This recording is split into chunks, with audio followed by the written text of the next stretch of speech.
Scottie P, how you doing, man? I'm doing good, Steve. Thanks for having me. Thanks for being on here. So we're kind of reaching that point in the season. Everybody's ramping up. Everybody's getting excited for World Championship. How's your progress going? I feel like I'm at a really good spot right now. After my first year being professional last year, everything was kind of new and was kind of learning on the fly. It's my first basically real big time world championship as far as people coming from all over. And, I didn't know exactly. It's one of those things that you don't know what to prepare for until you've done it at least once. So now that I've got one under my belt, I know what's expected, what to expect, and, there shouldn't be any curveballs this time, I know it's a long week. You can't win the championship on the first day, but you can surely lose it. So, I'm looking forward to it. I feel like I'm in a really good place right now. That's good. It is a long event, especially when you compare it to a normal PLDA Tour event that's a lot of times just one day. You show up all out for, most of the day, and instead the World Championship is spread out over a long time, basically a whole week. So it's different energy conservation and different. You're guaranteed to be hitting in different conditions, which is always a nice test. So. Yeah, just like last year. I mean, it was downwind, I think, the first day, and the longest ball was, I think, 455. And then literally less than 36 hours, I think the longest ball was 328. So it can change that quick. For sure. And especially in Mesquite, you can get some pretty strong winds, and it tends to be down and right or in and right. So, yes, you get both sides of it. But I've had a bunch of people ask for me to have you on here. I think in part because you've had such a cool story that I think a lot of people who are just getting into the sport really want to have as their story, where they get into the amateur side of things, they dominate, then they come into the pro side and they win and they're one of the top guys there. So tell me what that's been like and how you got into it. Well, to be honest, like I've been really blessed. I've linked up with the right people at the right time. My journey is really one. I mean, if I told you from start to finish, everything, a lot of it is unbelievable. Like literally, just right place, right time. I got into long drive by chance, literally by chance. A friend of ours at a church asked me to come play in their adult baseball league. And this was 2019, early 2019. And they said, "Hey, man, we just need one player to show up. We got 8 people. Please just come so we can have the game." I was like, "Man, I haven't played baseball in years. I don't even know where my glove is." So I ended up showing up, and just so happens the senior world long drive champion at the time was on the team, Jeff Crittenden. I had no idea. This guy was in my hometown, lives 5 minutes from me. Had no idea. And, the guys on the team were like, "Hey, there's the long drive champion right there," And I'm like, really? This guy, like, he's here? Yeah, that's him. So he played third base. They ended up sticking me on shortstop, which was nice. So after 10, 15 years off, just stick me on shortstop. That's fine. We became friends, and, I talked about it. I said, "Hey, man, next time you go to the driving range, I want to go. I can hit it pretty far too. I've always been told that, and I hit it further than anybody I've ever played with. I want to go see, and you tell me if I got it or not." So we showed up to his driving range a few days later or whatever. I think he owned or part owned a driving range here in town, which faces a major highway. Like you're hitting towards a major, like 6-lane highway. And it's about 350-ish to the road and to the first lane. So I'm out there with my playing driver, this thing I've been beating up, and I tee up about 3 balls, and you can hear him tink, tink, tink, tink, tink. And he's like, "Oh, stop, stop, stop." And I'm like, "What did I do wrong? I mean, what? I thought I hit it pretty good." He's like, "Man, you can't be hitting cars out here on my driving range. I'll get in trouble." So, excuse me for a second. I want to tell you real quick about my favorite training aid and a sponsor of the podcast, the Lag Shot. It's designed with what they call lag flex technology that'll help you to create and maintain more lag in your swing, which will give you better consistency and more speed, which we all want, right? But my favorite part is that you can go out and actually hit balls with it. It's a real club. They make a driver, a 7-iron, and a wedge. So you can incorporate it into your practice sessions to ingrain the better technique that it's teaching you. Once you try it, you'll see why I love it. Go to lagshotgolf.com/crush or click the link in the description below to get 15% off. lagshotgolf.com/crush. He said, man, let's go to a real driving range, one that's got a little more space. I'll bring some long drive clubs. You can, because you're hitting these little play-in drivers right now. Let's put the bigger stick in your hand, see what you can do, and go from there. So I met him, and he said, I think you might can do this with a little bit of practice and a little bit of technique. You might be able to compete. He said, my idea for you would be to try the amateur long drive that just started up a couple years ago at the time. And he said, that way, if you jump in with the pros right now, the way the World Long Drive works, they're going to put you up against the top dogs, and you'll probably get blown through, and it'll be, thousands of dollars, and you'll be going out there to hit a few balls and go home. Mm-hmm. And he said, just want to be honest with you. That might be what happens. Who knows? You may go out there and kill it. But try the amateur division, see if you like it. You can hit it on the range, but it's different when the clock starts running. See if you like it. If you don't, you're only out of a couple $100 and, some time wasted. So I showed up to, I think it was Bolivia, North Carolina, which is right below Wilmington, in between Wilmington and Myrtle Beach, near the borderline.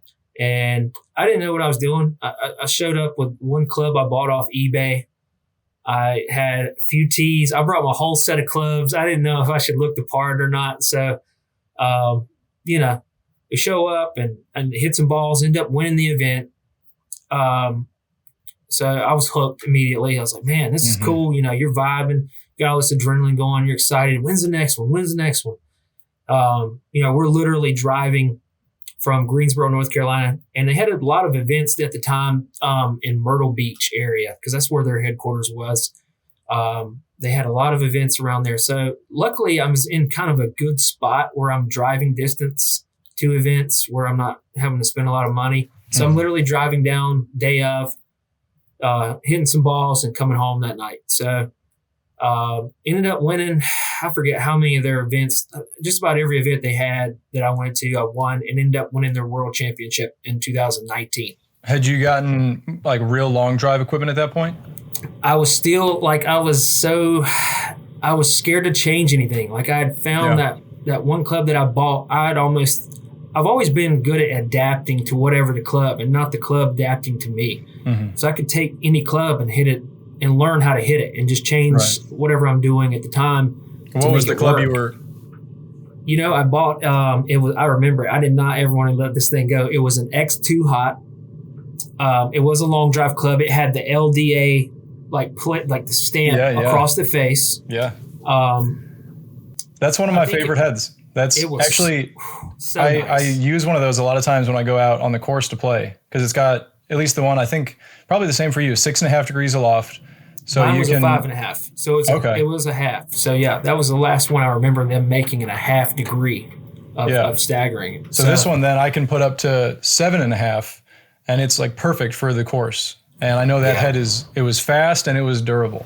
Yes. That was a good one. You got started, you picked well. I mean, either you got lucky or you picked well. That's a great place to start. Well, I've always been a Callaway man. I mean, even before long drive, my first ever driver, not to jump all over the place, but I remember my first ever driver in middle school was a Warbird, like a steel-headed Warbird, little small club. And I thought I was so cool. I got a Callaway Big Bertha, man. I'm ready to do damage. So, I bought that club on eBay. It came with a fully a long drive setup. So it had a House of Forged 59 shaft. So if you probably remember those kind of shafts, but those were I think they were the Trent Scruggs special. Like he was known for wearing those clubs out, and I could never find another one to this day. Like I searched long and hard. I was like, man, if I ever break this thing, we're going to be in big trouble, because I was killing people with this club. It was the club to go, and I didn't want to try nothing else. Like I was so scared. And it worked so well. I used it for the whole season. I didn't want to let go of it. It's one of my favorites. So that was 2019. Then in 2020, I know a bunch of stuff changed. So then the PLDA started hosting their tour events in like the later half of 2020. Yes. And did you jump pro at that point? I was planning after I won the championship. I actually had a big dinner meeting with my family, and we sat down with Jeff Crittenden and his family, because at the time he was kind of mentoring and coaching me. And I said, man, my wife was just flat out honest with him. Is this doable? Are we going to be wasting our time? We're not wanting to do this. At the time, World Long Drive was still happening, and there was, there's good money in it at the time. And are we wasting our time? Basically, she said, don't tell him he can do this if for a hobby. We don't have that. Mm-hmm. We got 2 small kids. We don't want to do this if it's just for a hobby. And I was on board with that too. I didn't want to do it if I couldn't have a chance of winning. And he said, yeah, I think Scottie can do this if he continues to progress and get better and learn the game and the technique. And so we were going for it. I signed up for the World Championship qualifier, and that was at the time. I think I bought 3 or 4 slots for the qualifier in Columbia, South Carolina, because that's the closest one to me. Mm-hmm. And that was, I think I signed up in February, and then March hit and COVID hit, and World Long Drive said, all right, here's your money back. We're not holding this. And at the time, I didn't know if I had hopes that it was just temporary, that Long Drive was just taking a pause, and, in a couple of months we'll be back. And yeah, we all were. We all were hoping that. Yep. The world changed big time. So at that point, I'm like, dude, what am I going to do? So at the amateur long drive division that I was still competing at was still holding tournaments. Like they were in a state where it wasn't so shut down. You could still do certain things outside. And once again, that's driving distance. So I was like, man, I'm going to keep competing at the amateur level, because I was always told you need grid time. You just need to get out there and compete, and you'll learn. And that's what I did. I continued to compete for the ALD, starting back, that was March 2020. And I competed all year and ended up winning their world championship again in 2020. And that was in, I think, September of 2020. And then I won the championship on a Saturday. The next Monday, I actually talked to Bobby Peterson. He was at the championship. And he said, man, if you're thinking about coming pro, we're holding an event. It would have been the second ever PLDA event. So I missed the first one because I was wanting to try to repeat as the champ. Yeah. So the next week after, literally the Monday after I won the championship, I was at Bobby's. He said, come out, hit on the range, see if you like, this is where we're going to hold it. So I was at Bobby's on Monday, hit some balls, and then that next Saturday, I was at the One Stop Power Shop in the second ever PLDA event, and finally turned professional. Yeah, you're in the hot spot down there. Like you said, you're right near Jeff Crittenden, and then, of course, a couple hours from the One Stop Power Shop. So driving up there is a nice little day trip. And for an event like that, because they had, I think it was the first few PLDA events at the One Stop Power Shop, right? Yeah, the first 4. 4. And that was all they were planning. I think they were just planning those 4 in order to bridge the gap for when World Long Drive came back. Mm-hmm. And so the sport wouldn't die.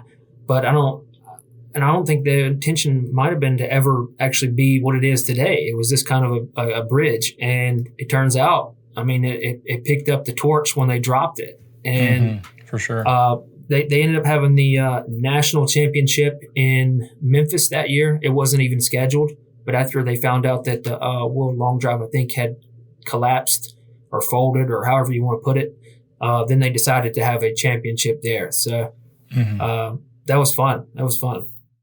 Yeah, that was, so for the people who listen to a lot of these will know my story, but in 2020, I went down to Bobby's in the very, very beginning of March, and then everything hit, and I ended up staying down there for a few months, and I just was living with him, and we were working on all kinds of things for those months. And then I moved away and I was gone for a little while. So I didn't get to compete in a number of the PLDA events at the beginning, but then I came back and obviously now I'm doing them all. But yeah, it's been a wild ride, and it's really cool to see how the sport is changing and has changed, and some of the small things that people, if they don't follow long drive very closely, wouldn't pick up on.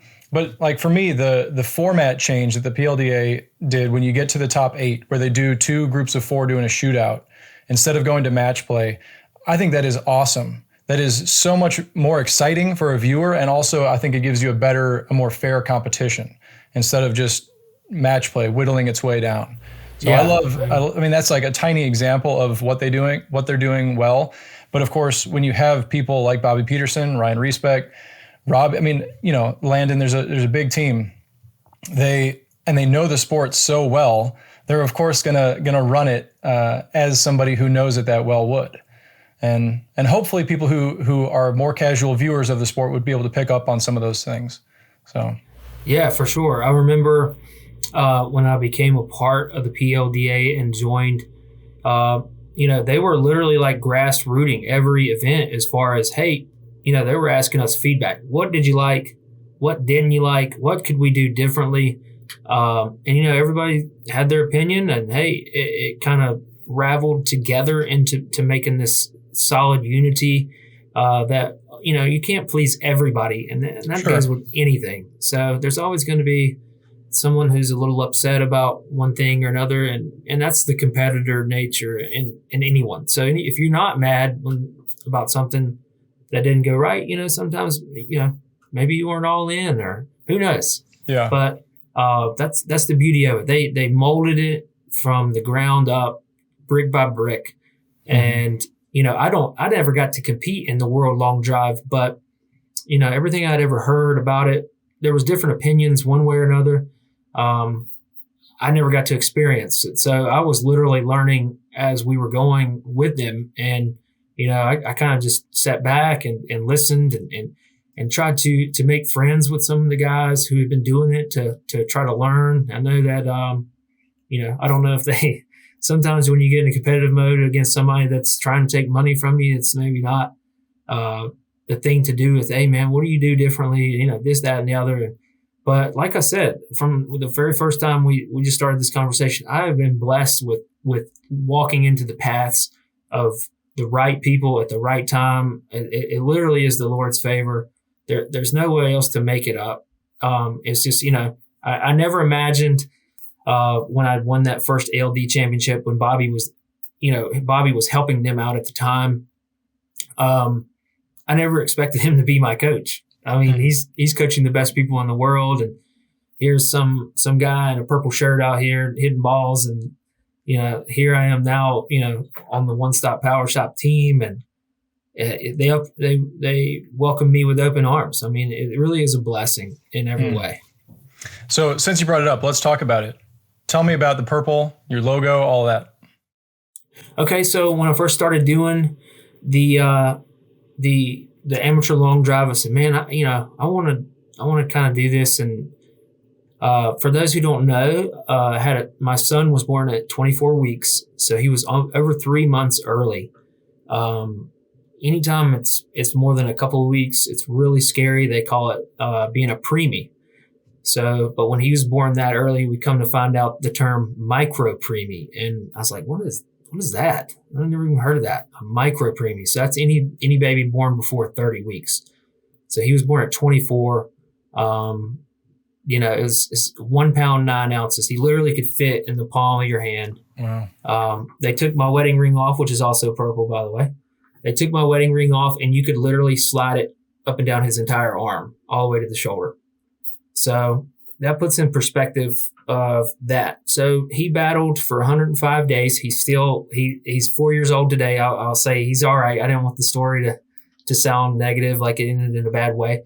But he had multiple surgeries, countless transfusions, you name it. He's the toughest person I know. He's 4 years old. He's my hero. So I wanted to do something in honor of him. And I told my wife, I was like, when I go to this tournament, I'm going to wear a purple shirt. And I bought a purple shirt off of Amazon. I went, and his name is Xander, by the way, Xander with an X. A couple days after he was born, some friends of ours from church said, hey, we Googled his name to see what it meant. And it means warrior. Did you know that? And I said, no, I had no idea, but how appropriate for him to be named that. So I went to Lids about 3 days before, and I said, I want to have a hat made. And I said, I have an envision, and I want a big arrow, just a basic block arrow, kind of like to stand out across the whole bill, and I want it to be purple. So I had a hat made with the arrow on it. I literally we were dragging and dropping pieces and literally made this from scratch. So it was awesome. It kind of transformed into what it is. It looked a little cleaner this time, but better than that first hat. But I wore the purple every time. I said, I'm going to wear it every time. And whatever happens with long drive, if I do well and make it and somehow end up making money doing this, eventually I'd like to donate back. So I help raise awareness for premature babies around the world. And it's known that 1 in 10 babies born they're born early. So it's 10% of babies that I guarantee you, or anybody else listening to this, they know somebody who knows somebody, if it's not them, that's affected by this. So I know it's a weird platform. What is golf and babies and all this? What does this got to do? And somebody asked me that. I said, well, you know what? God gave me a talent to be able to hit a golf ball really far. It's not to I'm not a great speaker. I'm not, I can't lift weights, I can't lift 5,000 pounds of weights and do all this stuff. But I can hit a golf ball really far. And if that's the platform that I was given and can use it to help other people that went through the same thing or that will go through the same thing that I did, then, I got to do this. And I don't know why I felt so led to harp on that, to go through with it and have to go out with the purple. And by the way, it's hard to find men's purple shirts, by the way. So well, you've done a good job. And so for people who didn't know the story, they would know you by sight because you've either got the distinctive purple shirt and or the very distinctive purple pants. Yes. And those are probably not easy to find either. Cool. Purple pants is so hard. Like purple shirts are hard to find in men's. But purple pants, to this day, if anybody's listening and you got the hookup on some purple pants, please let me know because I cannot find purple men's pants. And if I do, they're like, they're so out of style that it's not worth wearing. But I do wear purple every time, just about every day. I mean, seriously, just about every day. If you look at my wardrobe at home, the closet is literally a rainbow of purple of some sort. Every time I practice, every time I hit a golf ball, I'm wearing something, the arrow or the purple, one or the other. So I try to. What a good cause. And like you said, you're using your platform to promote it. I love it. So yeah, I just try to help out anybody that I can. If anybody needs help, you're listening to this and you're struggling with this, if I can help, please reach out. I would love to talk and share any kind of ideas that I have. Anything. It doesn't matter. Anything I can do to help, let me know. Let's jump back, shifting topics here. So you're very fast now, and you've been very fast for a long time. What were your speeds when you first started? Do you know? Were you measuring that with a TrackMan and everything? Yes. I had Jeff where he taught at Bryan Park. They had a TrackMan. It's a little older. I think it was like a T3 model or something. At the time, I didn't know the difference, to be honest. I was just hitting on a TrackMan. I remember I have some pictures that I've saved on my phone. I broke my first shaft, and I took a picture of the speeds, and I thought it was so cool. It was, and I think the club speed was like 135.202, and that was in my amateur days. So that's where I started. I think by the time I was done being an amateur, I was low 140s, probably 205 to 208 ball speed. That's probably about the top end. So what have you been doing to raise that? Because now, you're in the 220s, right? Yes. So what have you done to get there? To be honest, I've worked on a lot of technique. I've kind of polished the edges, tried to use more of the ground. I am a very steep swing as opposed to everyone else that hits long drive. Everybody has a lot of rotational force. I have a lot of vertical force. I've had to learn to optimize that as best as you can, because the way I swing, there's not much room for error because of how fast you come down on it from the top. But I've really learned to work on it to get faster. I mean, I've hit a lot more balls, to be honest. I think that's the biggest thing. You have to hit a lot of balls as fast as you can. And there's a lot of stuff you can use to try to get faster, and what works for me may not work for someone else. The speed sticks or the arrow whips or whatever. Anything you can use to get faster. If it works for you, do it. Don't think because it works for me or Kyle or you, Steven, whatever. Try it. Try anything. Try everything. If you don't try, you won't know. You'll never know. I think that's a great point, because it really does vary so much on the individual, and that's such an unsatisfying answer to say, well, it depends for you. But it's really true. And no matter who you talk to in long drive, they've all got a slightly different approach, a slightly different, some people have had great success by spending a lot of time in the gym. Some people, a lot of range time. Some people, technique improvement. For some people, it's technique and mobility and stuff like that makes the biggest difference. But you really need to find that for yourself. And the only way is through a lot of trial and error. Yes. And you can't really overstate that, because unless you go through that, unless you have kind of those frustrating times of like, okay, I'm not where I want to be. So here, I'll check off this box. See, okay, no, that didn't do it. Check off this other box. Oh, there we go. Like, you have to be searching yourself, and learn from other people. Say, for that guy, it worked. Okay, I'll try it. But you really have to go through that frustrating time. Yeah. And I did that. I tried everything. You name a product, I've probably tried it, swung it. Some worked, some didn't. I mean, I think one thing that we left off of that, you talked about the gym, you talked about range time, you talked about technique. I think the one biggest thing that people need to have is a huge amount of confidence. And there's no lack of that in long drive, but there's a borderline. I say that, and everybody's confident or got a little bit of swag about them, but like being able to literally think that you can pull it off, and not just think say it out loud but don't really believe it. You really got to fully commit and know that you can do it, because if you're going out there and if there's the slightest bit of hint or anything of that you can't, then I don't care what club you put in your hand, shaft, grip, it doesn't matter, shoes, doesn't matter. You're already playing with one hand tied behind your back, in my opinion. Yeah, for sure. The mental component of sport and of long drive is such a huge thing, and you can't really overstate it. Like you're saying, if you don't believe in yourself that you can do it, that you can actually pull it out, you're not going to. You don't really stand a chance. Yeah. So, do you have a specific routine that you follow for shots, or is it more open to kind of how you're feeling? I have a routine of before I go that I have to get into a certain mindset. If you don't practice the way that you would be competing, and then everything else changes. Your body changes, the way you swing changes. So even if you get numbers to be able to dissect what went wrong, what went right, that those numbers are skewed. So you're looking at old information or information that's not 100% accurate. So you really have to, and that's that. And to be honest, that's been a struggle for me my whole life. I was never a practice player, even in any sport.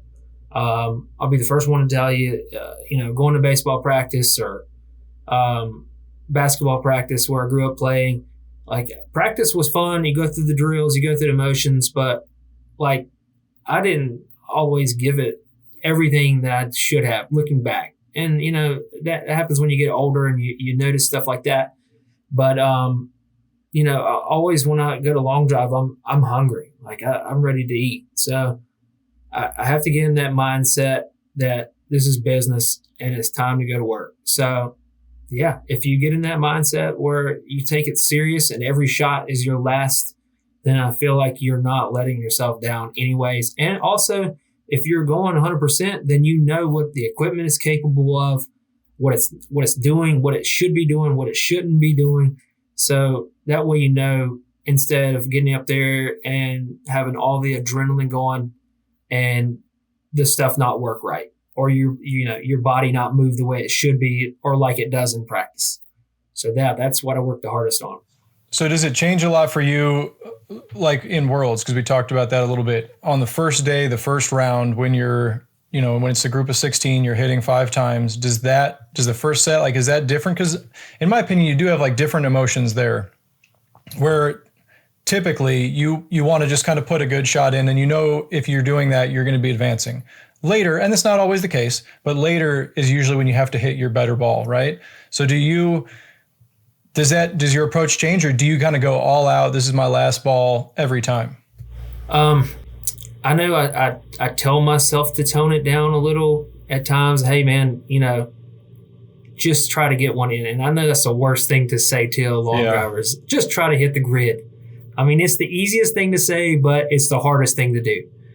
So if it was easy, everybody would do it. But as what you're saying about Worlds, when you're on that first tee, my experience at Worlds was a little different. There was some guy, man, what was his name? Bryson DeChambeau? Yeah, that's him. He was in my group for the first day at Worlds. So okay. I was on the tee box with him when he hit his first long drive officially. And so, it is a little different because you have all the hype, all the people coming to watch.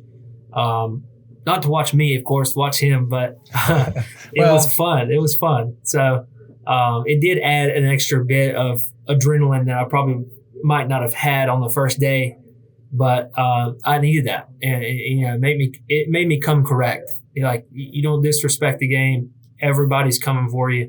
It's time to go. So no better time than get that out of the way on the first tee of the first day of Worlds. Yeah, that's true, and it is kind of, if you think about it, it's kind of common sense that since you're practicing, a long driver is practicing basically going 100%, that you should then go try and perform that way. And if you're practicing at 100% and then you go try to hit 90% shots, you're probably not going to be quite as good. But It's really easy to fall into that trap. Very, very easy. Yeah. I like that approach. Take it, everybody's got a go-to shot as well, but treat it like your last ball, make it count.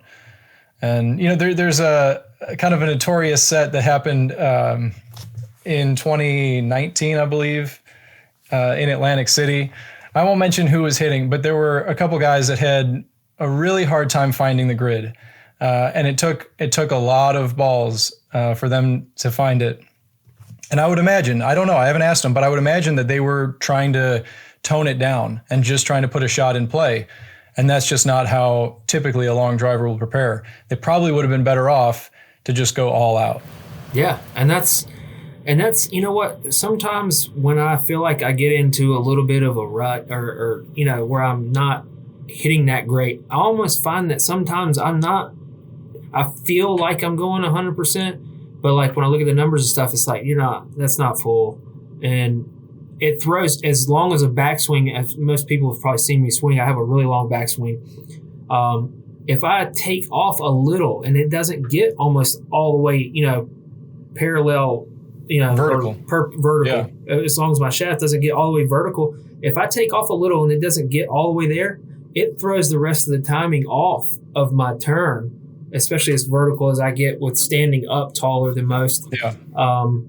It throws it off a slight bit, and then my dispersion starts going off. So if I ever start spraying it, most of the time it's my hips are not opening, or I'm not taking it back as far as I should, and the timing is just a little off somewhere.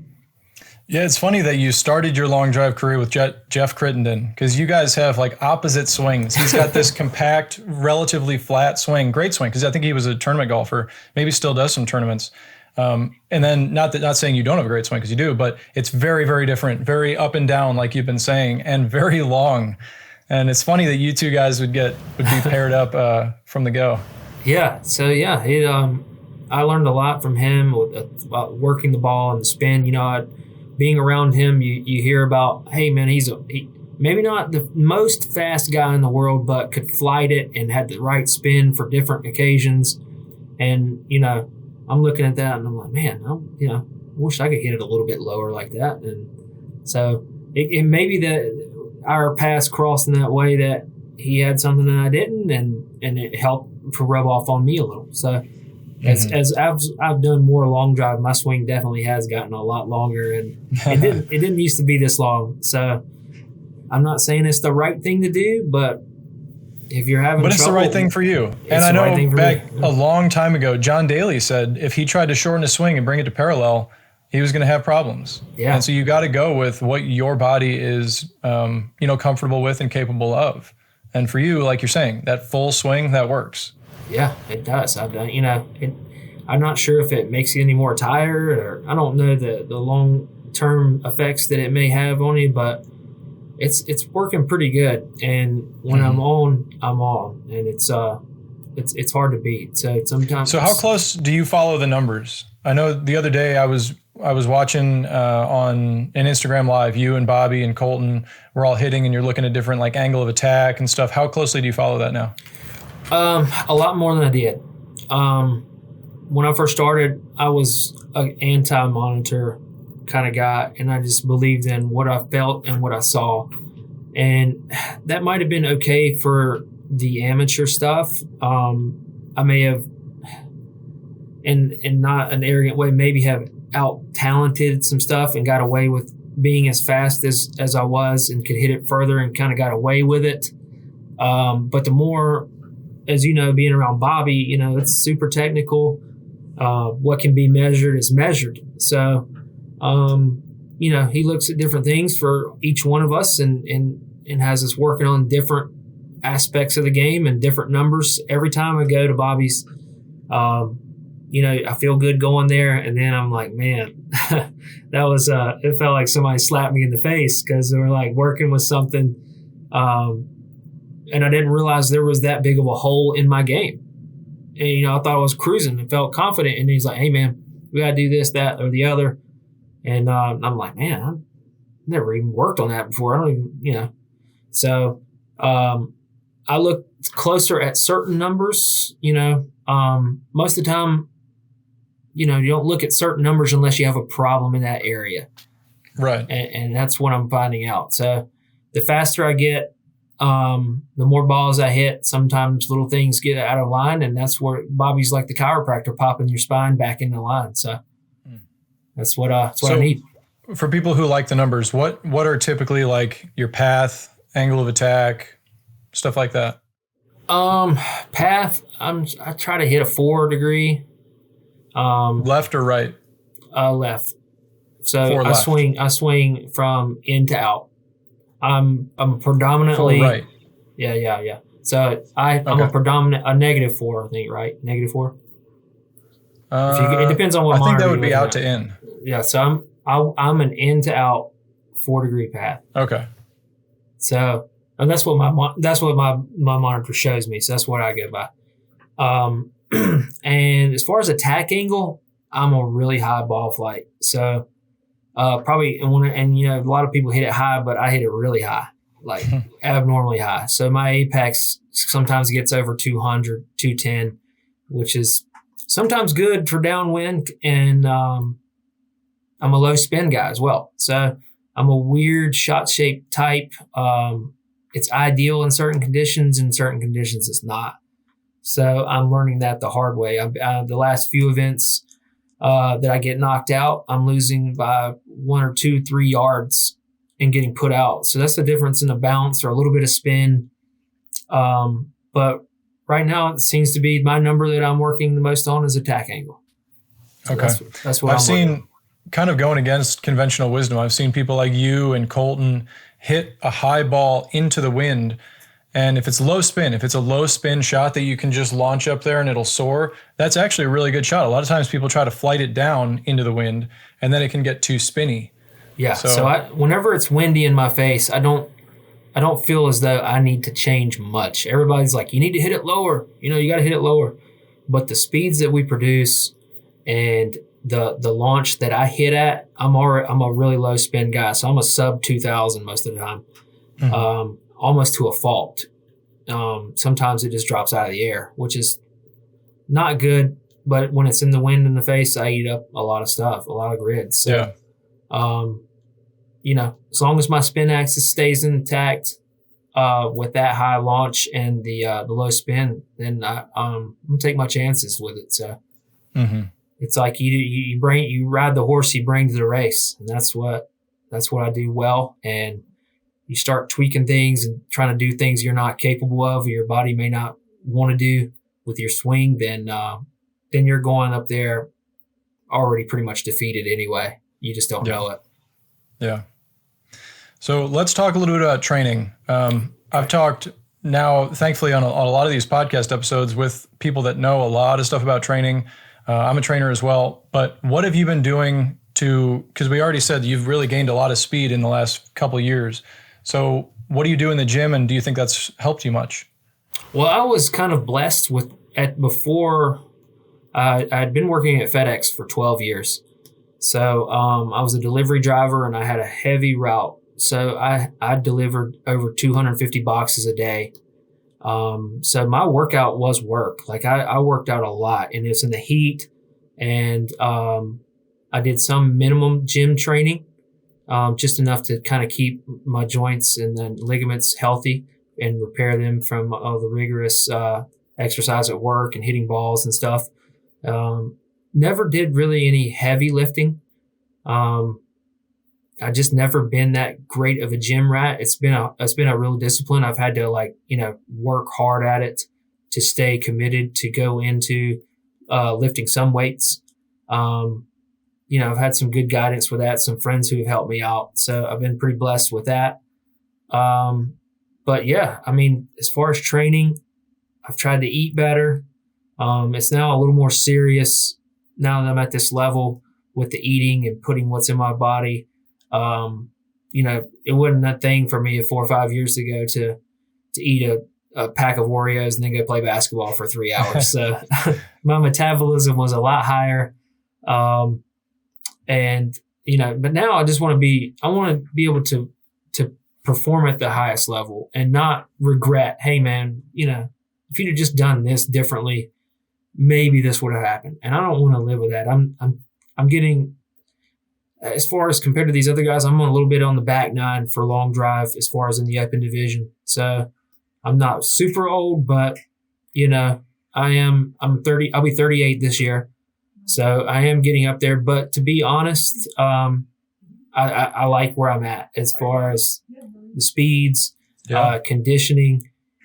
And I to be honest, I'm glad that I entered long drive at the stage in life that I'm at, because I don't know if I could have handled this in my 20s, to be able to take it as serious as you need to be. So, yeah, that's a whole other really interesting conversation. If you look at other sports, and of course it's not the case in I don't know, the NBA or NFL are probably examples of where it's not. But if you look at powerlifting as one example, some of the strongest athletes, the world records are set by people in their 40s.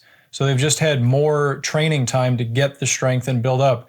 And, if you told somebody, hey, this guy who's the strongest guy in the world is in his 40s, probably a lot of people would think that doesn't make any sense. But, like you're saying, you're 38. I'm not calling you old, but like you've had a lifetime of experience so far that has trained your mind, very important, and your body to be at the point where you are now so that you can perform at the highest level. Yes. And that mentality, the maturity, it does take your game to the next level, because I'm not saying that anybody doesn't appreciate what they do or what they've accomplished, but I take great pride in what I've done, and with the help of everybody else.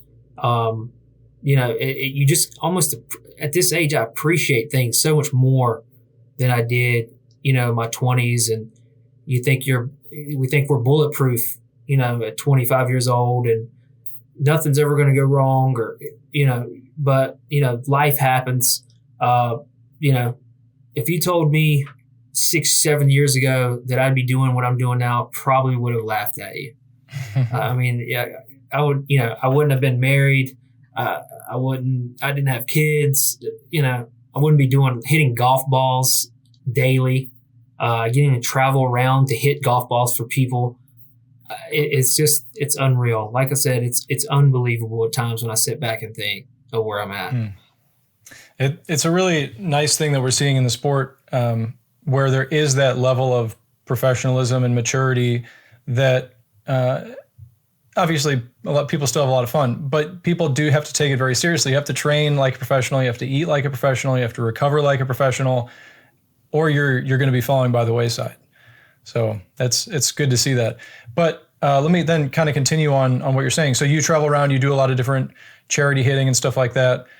Do you have any, I know I've seen a lot of people like Crittenden would, be hitting lefty clubs. I hit lefty clubs when I do them. Do you have any fun trick shots or anything you do for the groups?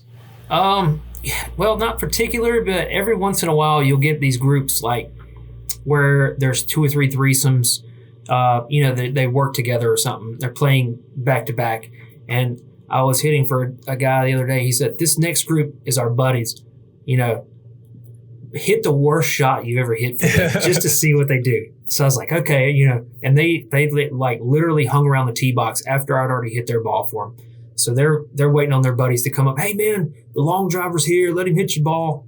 I was like, yeah, okay. So they come up and, "Man, I saw you hit that last ball. That was killed. I can't wait for you to hit ours." So I look over at the guys that I just hit the ball for and gave them a little wink, and I teed up the ball. And I topped one, maybe 5-6 feet in front of them. And they usually seen the look on their face. They're like, and I was like, "All right, guys, have a good day. It's nice to meet you." And they're like, "What?" Those guys on the other side were rolling. It was really funny. So I get to meet a lot of different people, and I can hit some clubs left-handed. I batted left-handed in baseball, so it's a pretty natural. I have a pretty good swing left-handed. As far as hitting contact, I need to work on that. But trick shots, I can hit a putter about 250.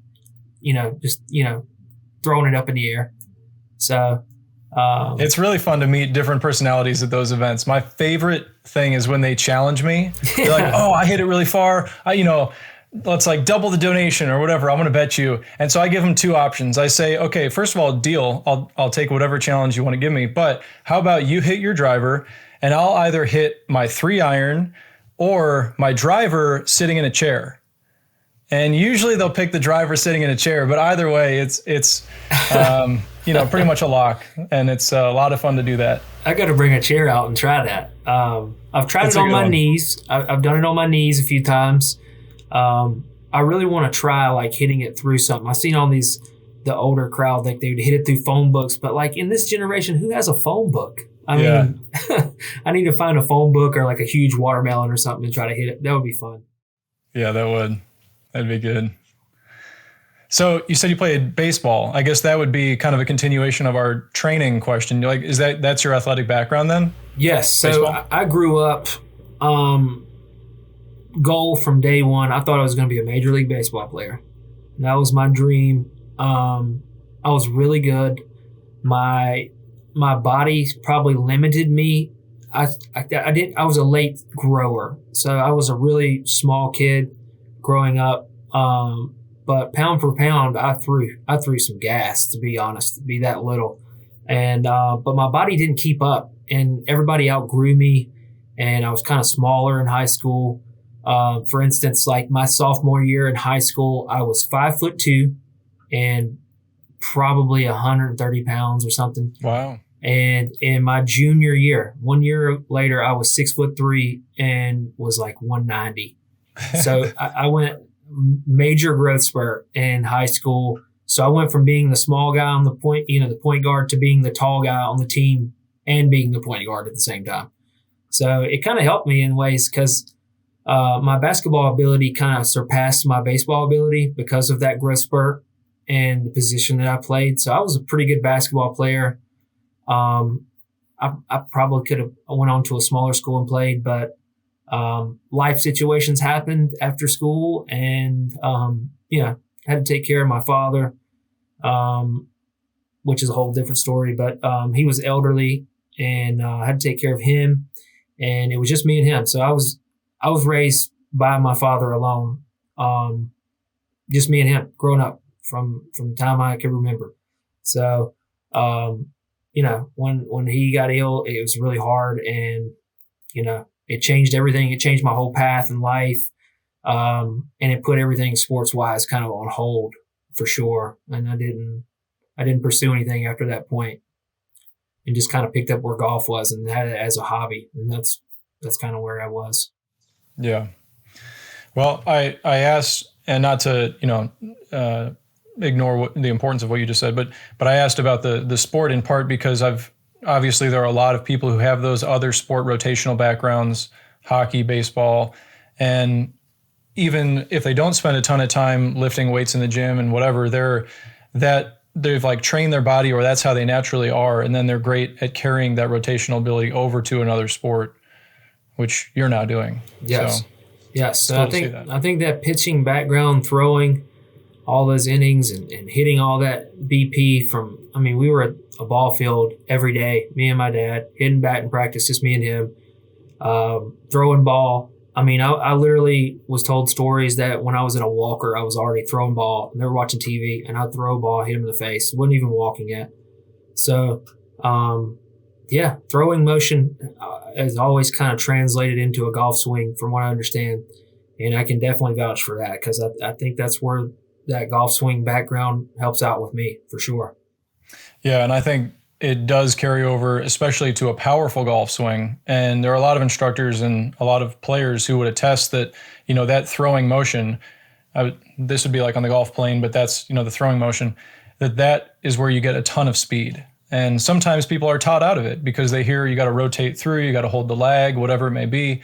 But I love it when you have like a pitcher get into baseball, because you know that they're going to have that move to create speed in their swing. Yeah. And it's usually very easy for them to keep it. For sure. And I think maybe a little bit of it was I threw out of a 3/4 arm slot. Okay. So that real rotational, having to throw from that arm slot, you got to rotate hard to get it to through. And I had a nasty two-seamer that would just cut in on people. And I think that rotational force that I put on there definitely translated into a powerful golf swing for sure. Mm-hmm. So let me ask you kind of a few questions here, a little rapid fire, but okay, feel free to, answer them with multiple answers if you want. Okay. Okay. So first one, and again, answer this as you see appropriate. Maybe you don't have one, but what's your favorite exercise for a long drive? Stretching. Okay. I love to. I need to stretch. I have to want to stretch, and I do see the best outcomes when I have the best stretch on those days where I hit. So stretching is probably my favorite. Okay. What's your favorite drill for long drive? Impact tape. Measuring where you're hitting it, centerness of strike and everything? Yep, because, everybody always asks what's the secret to long drive. There's no secrets. It's the perfect combination of speed and hitting the center of the face. And there are so many people that are fast and can swing so fast, but not everybody hits the center of that face. So if I can be as fast as I can and hit the center of the face, I'm giving myself the best odds to win that I can. Yeah, for sure. What's your go-to shot in competition? It's got to be about a 5-yard draw. If I hit that 5-yard draw, then I know everything is timed up perfectly, and it is hit as well as it can be. So that's how I know. So I asked Brandon Flynn as well, because he hits a draw. Do you aim in the back right corner, or do you aim in the middle and hit a push draw, or how do you do that? Most of the time I'm aiming outside of the grid. Okay. So I'm trying to use every bit of the 60 yards that I'm given. Sometimes it works. When it does work, it's really good. So if I start pushing it or getting too quick and snapping it across, that's where I have the most trouble. Mm-hmm. So I'm aiming usually about 5 to 10 yards outside. Okay. You are a good guy to ask this question. So what's your advice for people who are just starting long drive? Find a driver that you're comfortable with. If it's your playing driver, if you hit that the best, then hit that. And then you can kind of learn the other stuff. Swing hard and try to hit the center of the face and then try to gain the speed while doing that at the same time. Because, just everybody's focused on these numbers of swing. If I get my swing speed above 140, then, I could do this, that, or the other. Well, yeah, that's great. You need to be swinging fast, but you need to be swinging efficient too. So that's the biggest thing. For sure. And coming from a guy who dominated the amateur division and now is one of the top guys in the pro division, and you said for some stretch of time there, you were really kind of opposed to monitors. That emphasizes even more so for anybody listening that you can learn a lot just by watching the ball. Yes. And just by seeing not only how far it's going, but how it's getting there, which, what's the ball flight look like? How in control of that are you? There's so much to be learned just from that. Yes. And then ramp up the speed. Yes. And that's also a skill in itself too, to be able to see the ball and know that's good or that's bad. I mean, that takes some time. It may look good, it may feel fast, but what you feel and what's real is two different things. So. Yeah, for sure. Yeah. For sure. What do you think is going to be your area for biggest improvement? Like if you were to improve one thing about your game or your body or your mind, what do you think would give you the biggest improvement?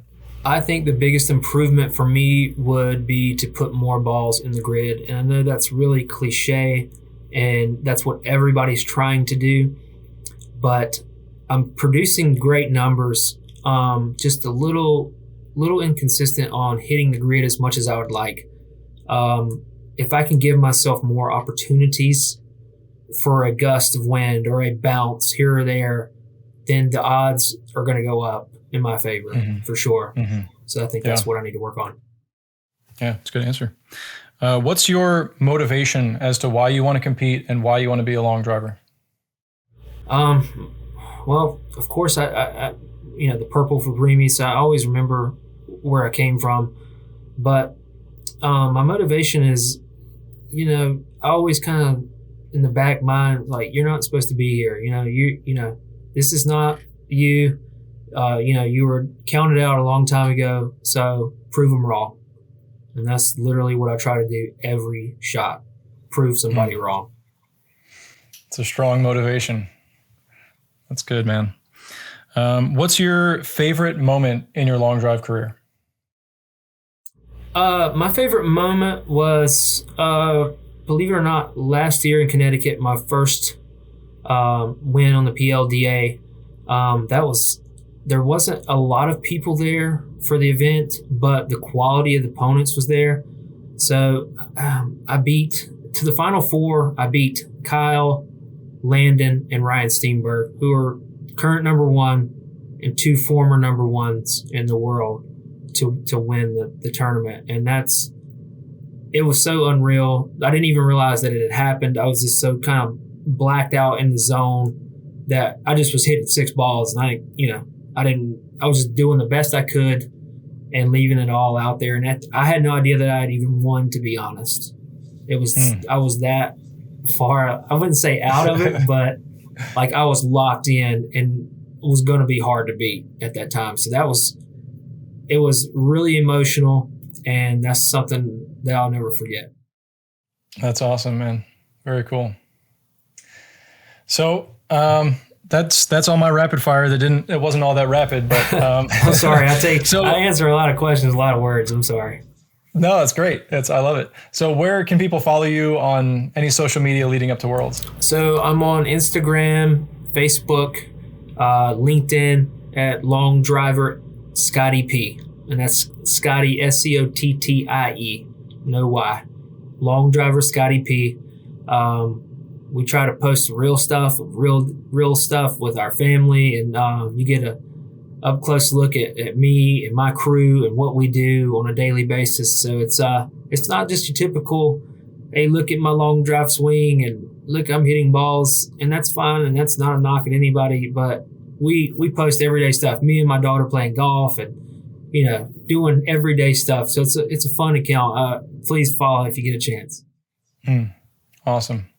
Well, thanks, man. I really appreciate your time and your openness to share, your motivation and a lot of the background of why you're doing what you're doing. And it's awesome to learn more about how you climbed so quickly and how you're one of the top guys. So I'll be looking forward to hitting against you, at Worlds here, and it'll be fun to be on the tee box with you again. Yeah, thank you for having me on. I really appreciate the opportunity. If I can, I'd like to thank all the sponsors that have believed in me from day one.